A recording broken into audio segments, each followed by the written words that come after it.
சொன்னதை மட்டுமல்ல, சொல்லாததையும் செய்த திமுக ஆட்சியின் சாதனைகள் எங்கே?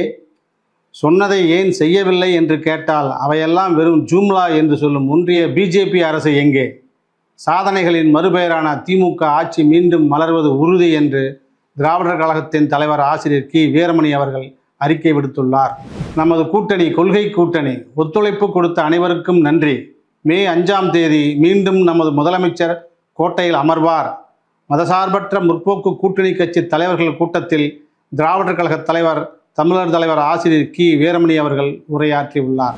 20க்கும் மேற்பட்ட கூட்டணி கட்சிகளுடன் பேச்சுவார்த்தை நடத்தி ஒரு முடிவை எட்டுவதில் பல சிரமங்கள் இருக்கத்தான் செய்தன.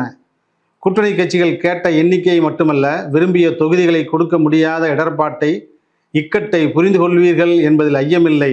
அதனால் மன வருத்தமும் கசப்பும் ஏற்பட்டிருக்குமாயின் அவற்றிற்காக பொறுத்திடுமாறு கேட்டுக்கொள்கிறேன் என்று தமிழ்நாடு முதலமைச்சர் அனைத்து கட்சி ஆலோசனை கூட்டத்தில் குறிப்பிட்டதை விடுதலை நாளேடு தலையங்கமாக தீட்டியுள்ளது. ஒன்றிய அரசு அறிமுகம் செய்த திருநர் சட்ட மசோதா அண்மையில் நாடாளுமன்றத்தில் நிறைவேற்றப்பட்டது. மக்களவையில் வழக்கம் போலவே எதிர்க்கட்சிகளின் கடுமையான எதிர்ப்பையும் மீறி குரல் வாக்கெடுப்பு மூலம் இந்த மசோதா நிறைவேறியது.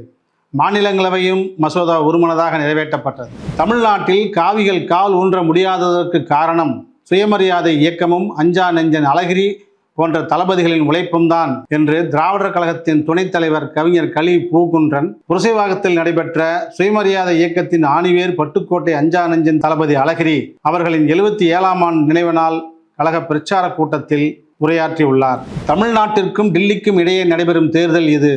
தமிழ்நாட்டை புறக்கணிக்கும் பாஜகவை புறக்கணியுங்கள் என்று துணை முதலமைச்சர் உதயநிதி ஸ்டாலின் அவர்கள் தேர்தல் பிரச்சாரத்தில் பேசியுள்ளார். கொளத்தூர் தொகுதியில் வேட்புமனு தாக்கல் செய்துவிட்டு முதலமைச்சர் மு.க. ஸ்டாலின் உடனடியாக தேர்தல் பிரச்சாரத்தை தொடங்கினார்.